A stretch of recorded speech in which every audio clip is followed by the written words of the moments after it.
Junior ఎన్టీఆర్‌కి గాయాలు కావడం అనేది కొత్త విషయం కాదు. ఇది మనమందరం చూసిన విషయమే. ఆయనకి మొదటి సూపర్ హిట్ ఇచ్చిన 'స్టూడెంట్ నంబర్ వన్' సినిమా నుండి గ్లోబల్ హిట్ 'ట్రిపుల్ ఆర్' వరకు ఎన్నో సినిమాల షూటింగ్స్‌లో ఆయన గాయపడ్డారు. ఆ మధ్య ఒక యాడ్ ఫిల్మ్ మేకింగ్ సమయంలో కూడా ఆయనకి గాయాలయ్యాయి. అంతేకాకుండా గతంలో తెలుగుదేశం పార్టీకి ప్రచారం చేసి తిరిగి హైదరాబాద్ వస్తున్నప్పుడు ఘోరమైన రోడ్డు ప్రమాదానికి కూడా గురయ్యారు. కానీ వాటన్నింటినీ ఎన్టీఆర్ ఎంతో ధైర్యంగా ఎదుర్కొని బయటపడ్డారు. కొద్ది రోజుల విశ్రాంతి తీసుకొని తిరిగి తన షూటింగ్స్‌లో చురుగ్గా పాల్గొన్నారు.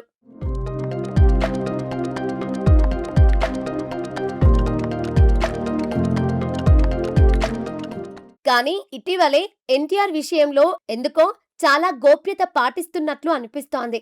ఆయన నేరుగా రంగంలోకి రాకుండా తన పిఆర్ టీం ద్వారానే వ్యవహారాలు నడిపిస్తున్నారు.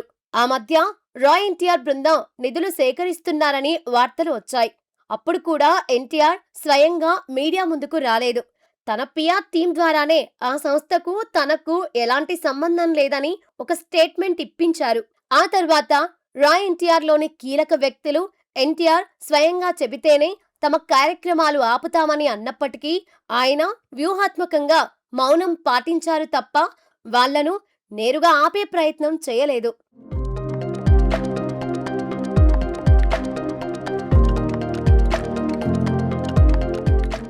ఇక ప్రస్తుతం ఎన్టీఆర్ ప్రశాంత్ నీల్ కాంబినేషన్ లో డ్రాగన్ మూవీ షూటింగ్ హైదరాబాద్ లోని రామోజీ ఫిలిం సిటీలో జరుగుతోందని వార్తలు వస్తున్నాయి. ఆ షూటింగ్ లో ఒక యాక్షన్ సీక్వెన్స్ చిత్రీకరిస్తున్న సమయంలోనే ఎన్టీఆర్ కి ఈ గాయమైందని కొందరు చెబుతున్నారు. కానీ ఇక్కడే ఒక పెద్ద ట్విస్ట్ ఉంది. ఈ చిత్రాన్ని నిర్మిస్తున్న మైత్రి మూవీ మేకర్స్ సంస్థ తమ షూటింగ్ లో ఎన్టీఆర్ కి ఎలాంటి ప్రమాదం జరిగినట్లు ఎక్కడా ప్రకటించలేదు.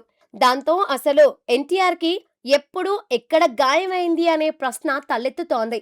దీంతో పాటు అనేక అనుమానాలు కూడా మొదలయ్యాయి. అసలు ఎన్టీఆర్ డ్రాగన్ షూటింగ్ లో పాల్గొంటున్నారా? ఆయన లేకుండానే షూటింగ్ జరుపుతున్నారా? ఒకవేళ ఎన్టీఆర్ షూటింగ్ లో పాల్గొనకపోతే ఎందుకు పాల్గొనడం లేదు? బహుశా ఈ గాయం ఇంట్లోనే జరిగి ఉంటుందా? ఇలా రకరకాల ప్రశ్నలు వినిపిస్తున్నాయి.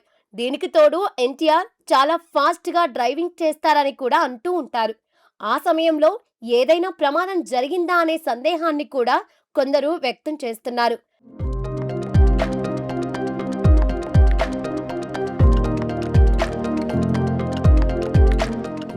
ఇలా ఒక గాయం చుట్టూ ఇన్ని రకాల సందేహాలు ముసురుకొని ఉండగా కేవలం ఒక చిన్న ప్రెస్ నోట్ వదిలేసి ఊరుకోవడం ఫ్యాన్స్ ని మరింత ఆందోళనకు గురి చేసినట్లయింది. లక్షలాది మంది అభిమానులు ఉన్న ఎన్టీఆర్ లాంటి స్టార్ హీరో విషయంలో ఇంత గోప్యత సబబు కాదని విశ్లేషకులు అంటున్నారు.